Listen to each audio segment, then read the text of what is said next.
Fullerene, सबसे पहले fullerene है क्या? 1985 तक only 2 allotropic forms of carbon were known. Carbon के सिर्फ 2 ही एलोट्रॉपिक फॉर्म्स जाने जाते थे। एलोट्रॉपिक फॉर्म्स क्या होते हैं? एलोट्रॉप्स वो होते हैं, एक ही एलिमेंट की फॉर्म्स होती है जिनकी फिजिकल फॉर्म क्या होती है, अलग अलग होती है। और वो 2 एलोट्रॉपिक फॉर्म कौन कौन से थे कार्बन के? Diamond and graphite. आरी स्मेले एंड को workers discover third crystalline allotrope of carbon, carbon 60। दो आरी स्मेले और इसके को वर्कर्स थे, साथी थे, उन्होंने एक कार्बन की तीसरी क्रिस्टलाइन फॉर्म को डिस्कवर किया जिसको बोला था C60, मतलब carbon 60। They proposed a structure analogous to soccer ball with bonds along the seam and carbon atom at the junction of C. उन्होंने ऐसी स्ट्रक्चर उसकी प्रपोज करी थी जैसे कि सॉकर बॉल होती है, या अपन बोल सकते हैं फुटबॉल होती है, ठीक है। उसमें जो बॉन्ड्स थे वो अलोंग द सीम्स थे। सीम्स मतलब जहाँ पे 2 जॉइंट आपके जुड़ रहे हैं उसके अलोंग क्या थे? उसके बॉन्ड थे। और जो कार्बन एटम थे वो सीम्स के कॉर्नर्स पे प्रेजेंट थे। उसको इसने बोला था बुकमिंस्टर फुलरीन, ठीक है।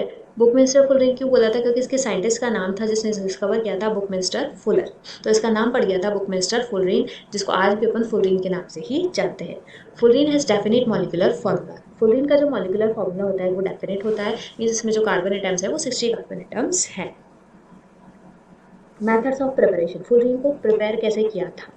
अब इसमें साइंटिफिक जिसने साइंटिस्ट ने जिस मेथड को डिस्कवर करा उसी के बेसिस पे उसका नाम दे दिया, तो उसी के बेसिस पे इसके मेथड्स ऑफ प्रिपरेशन के नाम है। फर्स्ट है क्रेट्समर मेथड, ठीक है। साइंटिस्ट था क्रेट्समर, उसने इसको डिस्कवर किया इसलिए उसी के नाम पे इसका मेथड पड़ गया। डब्ल्यू क्रेट्समर और D.R. हॉफमैन 2 साइंटिस्ट थे। उन्होंने क्या करा? Electric arc was pass between 2 graphite electrodes in helium atmosphere. 2 graphite के इलेक्ट्रोड्स लिए, उसमें के अराउंड हीलियम का एटमॉस्फेयर लिया, उसमें इलेक्ट्रिक आर्क पास करी, इलेक्ट्रिसिटी वहाँ पे पास करी। The soot obtained was collected and extracted with quinoline. जो सूट वहाँ पे मिला उसको उन्होंने कलेक्ट कर दिया और एक्सट्रैक्ट करा क्यूनोलीन से, मतलब क्यूनोलीन के साथ में रिएक्शन करा। अब क्वेश्चन आता है यहाँ पे, व्हाट इज सूट? सूट क्या है? सूट होता है जो अपन कंबशन करते हैं, हाइड्रोकार्बन को जलाते हैं, तो जो इम्प्योर फॉर्म में कार्बन पार्टिकल्स अपने को मिलते हैं उन कार्बन पार्टिकल्स को ही अपन सूट बोलते हैं। तो अपन बोल सकते हैं इम्प्योर कार्बन पार्टिकल्स, जो प्योर फॉर्म में कार्बन नहीं है उसको बोला है सूट। नेक्स्ट मेथड है हूवर्ट एंड CNR मेथड। इसमें क्या किया था? Suit is collected by burning benzene in helium atmosphere. इसमें उन्होंने क्या करा था? बेंजीन को हीलियम के एटमॉस्फेयर में जलाया था और वहां से सूट को कलेक्ट किया था। इट इज रिएक्टेड विद टॉल्वीन, फिर इसकी रिएक्शन कराई थी टॉल्वीन के साथ। When this is evaporated under vacuum, solid mixture of carbon 60 and other fluorine is obtained. जब इसको इवोपरेट किया वैक्यूम के अंदर तो एक तो कार्बन 60 का सॉलिड मिक्सचर और दूसरे और भी फ्लोरीन वहां पे मिले थे। नेक्स्ट मेथड है Wilson method. Soot obtained from vaporization of coal is reacted with toluene. Coal के वेपोराइजेशन से जो सूट मिला था वहां पे इस जगह वो वाला सूट कलेक्ट किया और उसकी रिएक्शन कराई टॉल्वीन से। This is dry in vacuum, फिर इसको वैक्यूम में ड्राई किया गया। Fullerene is obtained by purification of solid. जब इस सॉलिड को प्यूरिफाई किया गया तब वहां पे इनको मिला फुलरीन। देन सेपरेशन, जो फुलरीन यहाँ पे मिला है उसमें और भी अदर कंपोनेंट्स भी प्रेजेंट है, तो उनको जो मेथड था उसमें अपन ने क्या किया था? जो सूट अपने को ग्रेफाइट आर्क की प्रेजेंस में मिला था वो सूट अपन ने कलेक्ट किया, suit from vaporisation graphite arc, ठीक है। अब इसकी रिएक्शन कराई क्यूनोलिन से। क्यूनोलिन से रिएक्शन के बाद में यहाँ पे मिला था कार्बन 120, कार्बन 180, कार्बन 300, ये तीनों यहाँ पे मिले थे। सेकेंड में क्या किया था? Soot from benzene in helium atmosphere. Benzene को हीलियम के एटमॉस्फेयर में जलाया था, फिर वहां से सूट जो ऑब्टेन हुआ था उसको कलेक्ट किया था। थर्ड में अपन ने किया था soot from vaporization of coal. Coal के वेपोराइजेशन से जो सूट मिला था उसको कलेक्ट किया था। अब उसके बाद में दोनों की रिएक्शन किससे कराई थी? टॉल्वीन से। तो अपन ने एक के साथ में लिख दिया दोनों की रिएक्शन टॉल्वीन के साथ में कराई।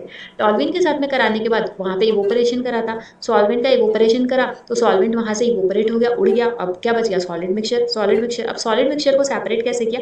कॉलम क्रोमेटोग्राफी से। कॉलम क्रोमेटोग्राफी एक क्रोमेटोग्राफी की टेक्निक होती है जिसमें आपका जो सॉलिड मिक्सचर है उसको डाल दिया जाता है और कॉलम्स वहां पे चलाए जाते हैं, तो आपके मिक्सचर में जो भी कंपोनेंट है वो अलग अलग कॉलम में सेपरेट हो जाते हैं। अब कॉलम क्रोमेटोग्राफी के थ्रू यहाँ पे क्या हुआ? एक तो कार्बन 60 मिला, एक कार्बन 70 मिला, दोनों अलग अलग सेपरेट हो गए और अपन ने कार्बन 60 जो फुलरीन है अपना उसको अलग कर दिया। नेक्स्ट आती है प्रॉपर्टीज। फुलरीन की प्रॉपर्टीज क्या है? It has high electron affinity. Fullerene up to 6 moles of alkali metal give products which show metal conduction. अगर आप 6 मोल एल्कली मेटल तक इसकी रिएक्शन कराते हो तो तब तक वो वाले प्रोडक्ट मिलेंगे जो मेटल कंडक्शन शो करेंगे, कंडक्शन विथ मेटल शो करेंगे। If only 3 moles of alkali matter are allowed to react, then product of superconducting at temperature below 18 Kelvin and 30 Kelvin is formed. अगर मान लो आपने 3 मोल अल्कली मेटल के साथ में reaction कराई, alkali metal अपन ने potassium rubidium ले लिया यहाँ पे, उसकी रिएक्शन कराई तो ऐसा प्रोडक्ट मिलेगा जिसको क्या है, सुपर कंडक्टिंग है। वो कितने टेम्परेचर पे, 18 केल्विन या 30 केल्विन से नीचे भी आप उसकी रिएक्शन कराते हो तब भी वहाँ पे सुपर कंडक्टिंग प्रोडक्ट आपको मिलेगा। नेक्स्ट है it is soluble in organic solvent. ये ऑर्गेनिक सॉल्वेंट में सॉल्युबल होता है। ऑर्गेनिक सॉल्वेंट तो समझते हो कौन कौन सा हो सकता है, बेंजीन हो गया, टॉल्यूइन हो गया, ईथर हो गया, ये सारे क्या ऑर्गेनिक सॉल्वेंट है।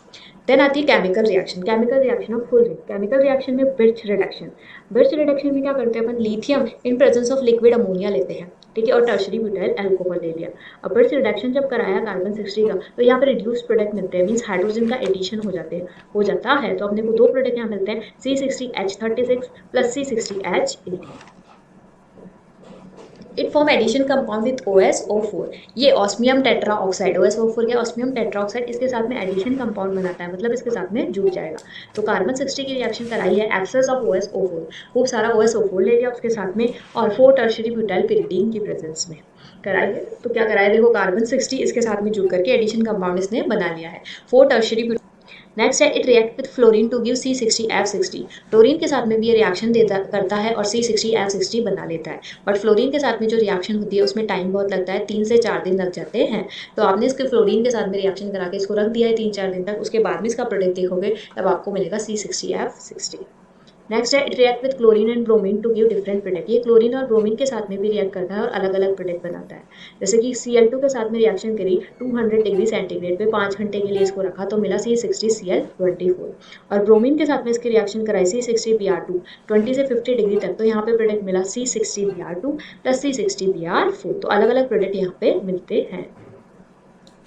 नेक्स्ट आती है structure of fullerene. Fullerene की structure confirm soccer ball like arrangement of carbon atom. अगर अपन इसकी क्रिस्टल स्ट्रक्चर देखते हैं तो वहाँ से सॉकर बॉल जैसे स्ट्रक्चर देखने को मिलती है जिसमें कार्बन एटम्स का अरेंजमेंट होता है। सॉकर बॉल जो अपनी छोटी वाली बॉल्स होती है, या फिर आप फुटबॉल मान लो, उसको भी अपन कह सकते हैं। It has 32 faces. इसमें 32 फेसेस होते हैं, जिसमें 20 तो हेक्सागोनल फेस होते हैं, 12 पेंटागोनल फेस होते हैं, टोटल हो गए 32 फेस। अब इसमें जो 5 मेंबर रिंग होती है वो जुड़ी होती है 5 हेक्सागन से, और जो 6 मेंबर रिंग होगी वो जुड़ी होगी ऑल्टरनेट 6 एंड 5 मेंबर रिंग, एक 6 मेंबर रिंग से एक 5 मेंबर रिंग से।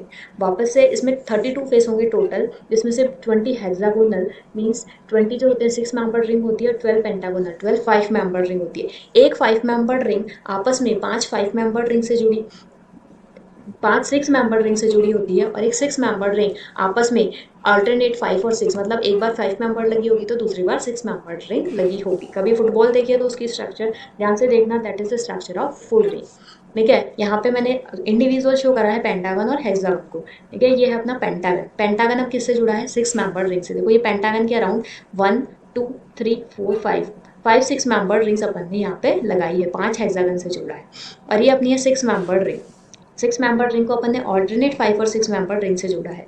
ठीक है, ये 5 मेंबर रिंग है तो ये 6 मेंबर रिंग है, ये फिर से 5 मेंबर हो गई तो ये 6 मेंबर के पास में ये 5 मेंबर, तो ये ऑल्टरनेट उसमें चलता है। यहाँ जो बॉन्ड लेंथ होती है, ये देखो जो 5 मेंबर रिंग से जुड़ा है बॉन्ड वहाँ पे 1.43, जो 6 मेंबर रिंग से जुड़ा है वहाँ पे 1.40। और ठीक है, ये हो गई अपनी फुल रिंग की